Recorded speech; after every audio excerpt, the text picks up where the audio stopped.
Hello everyone, I am Prathamesh Patil. And I am Anagha Parna. We are back to give you a weekly dose from the wondrous world of technology. And you are watching Enigma Tech Sundays.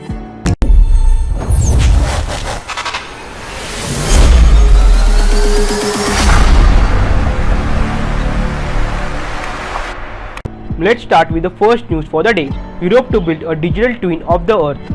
The Destination Earth project aims to build a digital twin of the Earth using supercomputers around Europe. The European Union is starting work on a series of digital twin implementation that will eventually model the entire Earth. The Destination Earth project will contribute to the region's digital strategy, Green Deal, combining environmental, social and economical behavioral model, and is a key component to the European strategy for data. It is also intended to reinforce Europe's industrial and technological capabilities in simulation, modeling, predictive data analytics, and artificial intelligence, as well as high-performance computing. Elon Musk's Starlink is now live in Australia. Will it really deliver faster internet, and to whom? Starlink's public beta test, known as Better Than Nothing Beta, launched in October 2020 in the northern US and southern Canada, where users reported average download speed of about 100 megabytes per second. That's roughly equivalent to the speed of a very good NBN plan, or about twice a typical 4G mobile internet service.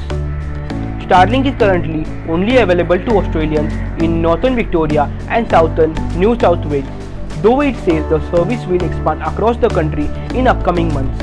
Let's move to the next news.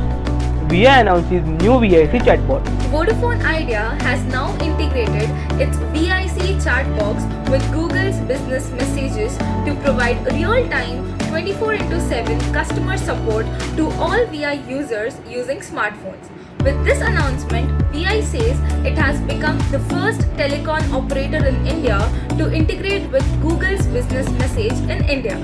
The AI-powered VIC chatbox has been integrated with Live Agent Connect for assistant and services, which is extended to Google's business messages. The new feature from the telecom operator will now allow users searching for VI or VI stores in Google to chat or message a live virtual agent to get their questions answered faster, in contrast to simple viewing the search result on Google. Eriscon and Unitel partner for network expansion and evolution in Angola.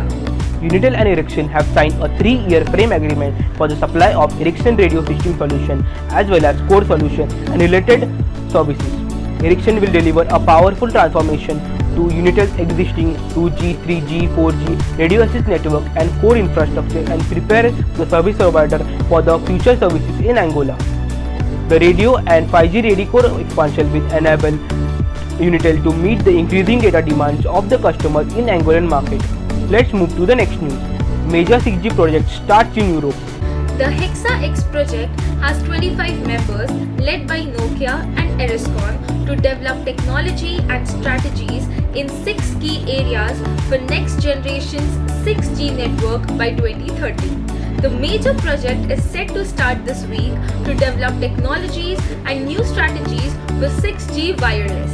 The Hexa-X project is led by Nokia with Eriscon as the technical lead with 23 other members. The 2.5-year project aims to develop and integrate key technologies such as artificial intelligence, radio access beyond 100 GHz, network virtualization and disaggregation for the next generation of wireless network by 2030. Australia to reach 30% non-hydro renewable energy by 2030. Australia has high potential to become global powerhouse of green hydrogen energy generation and accelerate the renewables market growth according to the new research. A recent study by market analyst FinSolution now claims that non-hydro renewable energy generation will make up close to a third of Australia's total power mix by the end of the decade, driven by the growth in green hydrogen production. So that's it for today, guys. Please don't forget to subscribe to IEEE SIS GST for interesting updates and anecdotes. See you next week. Till that, stay tuned.